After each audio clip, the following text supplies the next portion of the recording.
That time of the day. Yes, it's time for Talking Pints. Narinder Kaur, commentator, reality star, joins me. Welcome. Thank you for having me, Nigel. To the programme. Thank you. Now, born in the West Midlands. Yeah. How did you find your way? In life. Onto a very early Big Brother, because suddenly this programme erupts on our screens. I know. And was it the second programme? The second one, and I was like a struggling actress, wasn't getting any parts, especially in British theatre. And then I thought, you know what, let me do Big Brother and get a profile.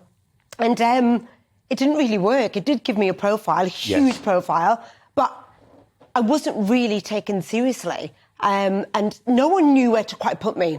They didn't know where to put the Indian community. I was too westernised. Oh my God, she's wore a bikini. Oh my God, she drinks alcohol. She talks about sex. They were just completely couldn't take it. The British media and the British public thought, oh my God, this is an Indian woman who's actually got a mouth on her, who is so opinionated. And they didn't know where to put me. So you sort of fell through the middle? Well, yeah, drastically into this black hole. What you just said is really interesting. Because you said to me, an Indian woman. So, you're born in this country. Yeah. But do you regard yourself as Indian? Punjabi. Let's not even go into the whole India and Punjab. So I regard myself as British Punjabi. Right, but British first? Yes, British first. And my point being, with Big Brother, it's kind of a reflection of what I feel goes on with British society. Because I was integrated. I am a modern, westernised Indian woman. But I still wasn't accepted. So when people go on about immigrants and they say, well, they don't integrate, oh, well, they don't do this. Well, I did, and I still wasn't accepted. My parents came over. My dad was invited over to do the jobs the British wouldn't do. He worked in steel foundries. And even though he came over, the men came first, and he worked double shifts, made a name for himself, got his own business, we were still called the P word all the time. Yeah. The family word. Yeah. I'm still called the P word. So I bet that doesn't happen very often. I bet it doesn't happen so much. Still. But then people call each other all sorts of horrible names based on how big they are, fat they are, thin. I'm not defending it, but I'm just saying. Yes, I know. People do say horrible things. But they do. But when we are integrating and when we are paying our taxes and we are working hard and we're still getting called the P word. So my point is, you guys are saying, well, you don't integrate. Well, you're not doing this. We do integrate, but we're not ever made to feel British. I don't feel... I mean, fine, you feel that, and I can't put myself in your shoes. But when I see what's been happening in Leicester over the last month, and it's pretty clear that there are sections of the Hindu community and Muslim community who literally hate each other. I mean, that's real racism, isn't it? That's not racism. What is it then? So racism is based on the colour of your skin. Well, that's more to do with religion. Racism is to do with the colour of your skin. But it's to do with Pakistan, India, it's all of those things. And it's a very small sector. I've lived in Leicester for 15, 16 years. It didn't look good. Well, it was a very small sector. I've lived there. I've got Muslim friends, I've got Hindu friends. This is not a reflection of what goes on in the Asian communities. When you're in the Big Brother house, all these debates were happening in the Big Brother house. Psychologically, I mean, how long were you in there for? 4 weeks, which was a long time, Nigel, back in the day. It was only 9 weeks long then. I mean, psychologically, what's it like being stuck in there for 4? It would be like being stuck in here, me and you stuck together 24/7. And even though we're starting off, oh, hi, Nigel, we're getting on, having a drink. Yeah. By the end of the day, we'd hate each other. And the cameras are watching every move. So it's basically like just being stuck here. Did you feel at the end of it all that I mean, obviously you paid to do it, but... We weren't paid to do it. You weren't paid? No. We got some kind of European standard fee of, like, I think it was £10 a week or something. That was it. Wow. But we were not paid. You did it for profile. Yes. Afterwards. Disaster. Did you feel damaged by it? Yes.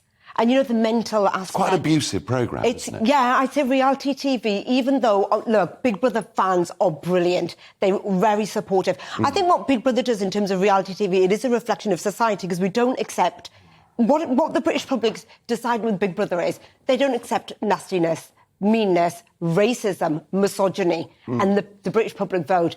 So it's actually a great way of seeing the British public and what they like and what they don't like. And overall, they like niceness. But when you're a contestant on there and you come out, it's like lines to the den.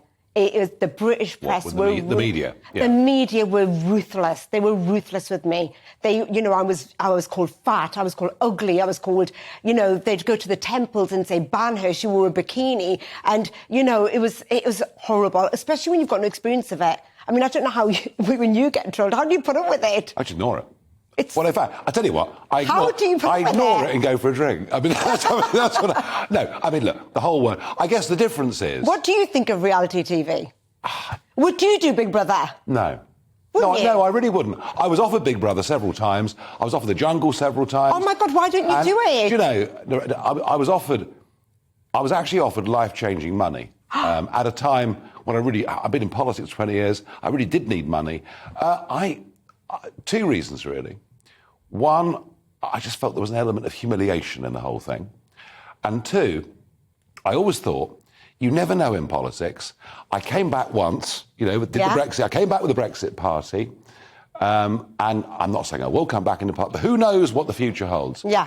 And I think George Galloway, doing reality TV. Yes, do you remember the cat? And you watched that. And I thought, well, if I ever got myself into that position, I'd be cutting off the prospect of a political career. So I don't think you can do reality TV and have a political career. And be in frontline politics. Nigel, can I ask you a question for the people at home who follow me? When you talk about Brexit and immigration and they say you're racist, are you racist? Well, we tried to stop excessive numbers of very white people coming into Britain. And that's the point of it. He said the immigration debate around Europe was about white people. It was about an open door. But racists who voted it didn't think it was white people. Well, I'm sure that plenty of racists voted Remain as well. I'm sure that plenty of murderers voted Remain as well, as they did vote Brexit. There's all things on all sides. The point about the immigration argument was we opened the doors unconditionally. We lowered people's wages. We made it harder for their kids to get into schools. No, you've got 2 million people looking for jobs now. The British people don't do the jobs. The same argument when my parents came is the same argument now. The British population has risen by 10 million since the year 2000. But the economy's still there. That's right. And we've got job shortages because there's not enough. So what we've done... Well, actually, there were some other reasons too. But what we've done through uncontrolled immigration is we've lowered UK productivity. We haven't increased. GDP goes up. Gross domestic product. Right. But gross domestic product per head doesn't go up. So the argument about immigration was we should control it and do it properly. And it was a very important argument in the Brexit campaign. It wasn't the only argument, but it was an important argument. But you appealed to racists, and I feel it was really stirred up. I'm not saying you are. You are being quite derogatory about British people, actually, by saying that. But then you're being derogatory to immigrants who want to come here. Even the ones that you're saying are illegal, they want to work. Why not get them here to work? The Albanians that crossed the English Channel this morning. Okay? Yes.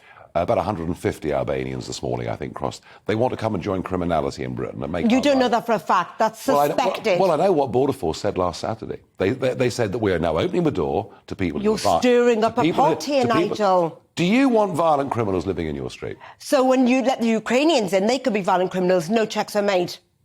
And when Ukrainians have been invited over freely. When Ukrainians come into the country, they have passports. Okay, not recently. We are able in most cases to check who people are. When you see somebody, as I've seen them, in the English Channel, throwing their mobile phone and their passport into the sea, so we can't check who they are, it raises suspicions. So I think the argument is there is an overwhelming... Of course there's going to be some criminals. If you close the borders, doesn't mean we're never going to have a murder or crime going on in Britain. You're not going to close the borders. You're going to control who comes in. So illegal immigration makes people really angry. Legal immigration needs to be controlled in terms of numbers. And I think what we've done... We take the least amount in. You've heard that argument. We take the least. Britain takes the least amount in. It's the biggest load of rubbish you've ever heard in your life. Really? We opened the door. In the last 2 years, we've been generous to Ukraine, generous to Afghanistan, Hong Kong, incredibly generous towards. So we are, historically, of all European countries, the most generous. But we have to do it right, and we have to do it properly. When you said do it right, you just want to get people in to do the job, so that's kind of exploiting people. I want to make sure that the people that come in, we know who they are, we can check their background. You always know that. You never did check with Ukraine. You didn't check with Hong Kong, and you didn't check with the Indians. Hong Kong's very easy to check. Very easy to check. But the Indians that came in my dad's age and this age, You can't really check who's a criminal. You can't make I those think in checks. those days it would have been much more difficult. In a modern digitised age, it's actually quite easy. So the immigration argument it's a hot political argument. It's always been a hot political argument. It will always be a hot political argument in every Western country. And what we were saying with Brexit, amongst other things, was we want to have some control over this. But you didn't get it. Well, We didn't get it. Well, ironically, with Boris Johnson as Prime Minister, he didn't even attempt to give it to us. And that was a shame. That was a real shame. But you know what? Actually, when you compare this country to all the other countries in Europe, we are the most relaxed, the most tolerant, and incredibly... But not the most welcoming. And incredibly... How do you make people feel? Goodness gracious I have me. never felt Goodness welcomed. My dad was never made to feel welcome. Go and live in France. Go and live in other European countries, and you would really find what not being welcome is. We are by far I do the most feel... tolerant. My mum always used to say, my parents were big royalists, if they let you build your temples in their country, they're welcoming. You have let us build our temples. Look, we are very which welcoming. Which is great, yes? However... You and I will discuss this again. Let's talk about colonisation. When there's a new... Oh, yes. Can we talk about that? And the pride we should have in the British Empire. Absolutely. No! Narinder, I'm going to get you back on Talking Pints again soon. I hope you do. Thank you.